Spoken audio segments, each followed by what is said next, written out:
architectures, and that is what we're bringing. We're making it so you have the whole power of Web 2 and Web 3 in a very simple interface. Hey everyone, I'm back again with a really cool podcast with one and only our co-founder, technical co-founder, Tahir. And he's gonna tell us more all about like kernel today. I'm gonna ask him 3 top questions, which is gonna explain you guys everything about what is kernel labs.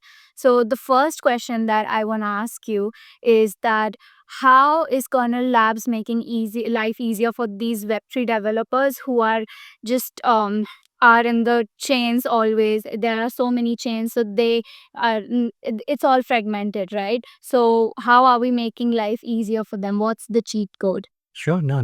So the answer is obviously you got it right. We have so many hundreds of blockchains and we have hundreds of ways of building applications on them. And each chain has its own unique feature. We call it, is optimized for a certain piece of work. Now, just imagine what we're doing at Kernel is turning it into one big holistic system where the idea is you can build a dApp, and that dApp, just like, let's say, Wallet Connect, which is one of the ways to be able to, send transactions to different chains. You're able to initiate a transaction into just one chain, but be able to put metadata into that transaction, which says, I want you to execute all of these functions, what we call kernels, on any other chain or the Web 2 environment, and have it that all of that can be executed by orchestrating and instrumenting it and bringing the results back into the transaction, getting that transaction signed and that's atomic, sending it to the smart contract, and the smart contract then having access to all of that functionality, almost to the point that you are getting rid of oracles, which obviously are clunky, expensive, slow,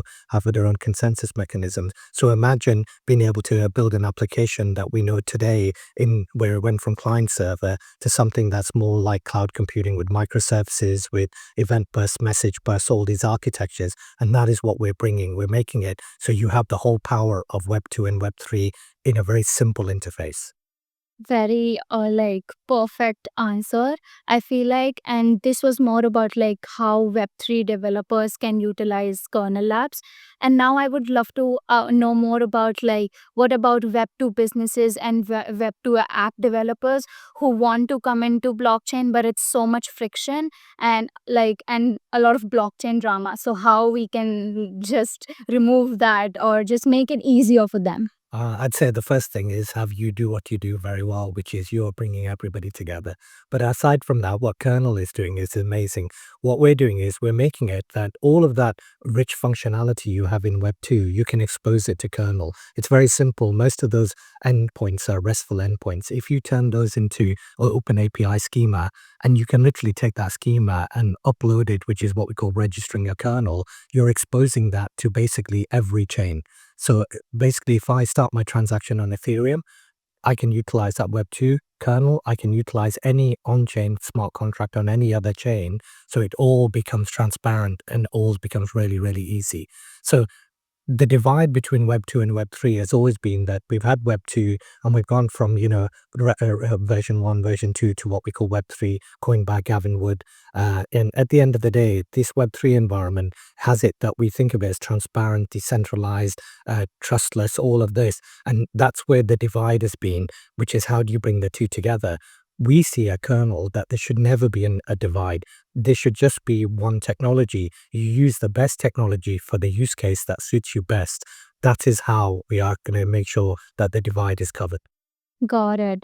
And now it's like we have covered Web2 developers, Web3 developers. What about the Degen people? If you had to pitch it to a group chat of Degens, how would you tell them, okay, this is something that could appeal to you also? The incentives, maybe if you want to go into incentives, what they will be. Okay, well, if you take the typical method, obviously you have airdrops and you have, all the things, bounties and things that will give you, motivate people, incentivize them. And of course, we're going to do that. And we're going to do that hopefully better than everybody else.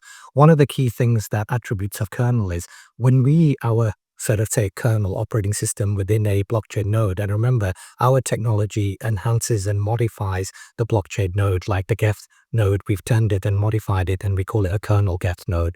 And obviously, we're working on other EVM and compatible and non-compatible chains, which will all come out. So we expect to handle every transaction, hopefully, on the planet.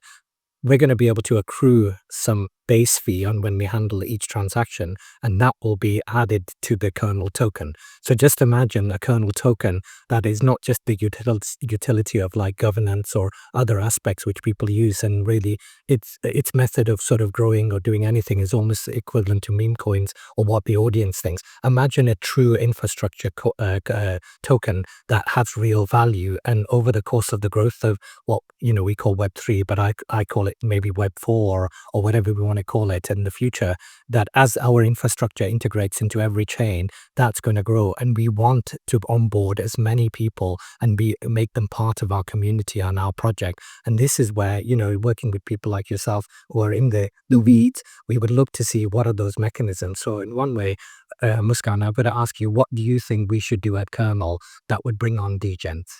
I feel like the marketing side, it's gonna be really fun when we are thinking about a lot of initiatives, and then we're gonna execute it in the next few months. It's gonna break the markets. So it's all about marketing. It's all about having the right associations with tier one, tier two projects, and it's gonna all be shown on our socials. So that is what will matter to the degens. That's what matter to the world, right? Great. That's how we will get to each and every developer, each and every person, actually. So yeah, thank you so much for going through all these three questions, and in the next few videos we can go through more about your life journey, more about your 40 years of experience in technology. So yeah, thank you so much. You're very welcome.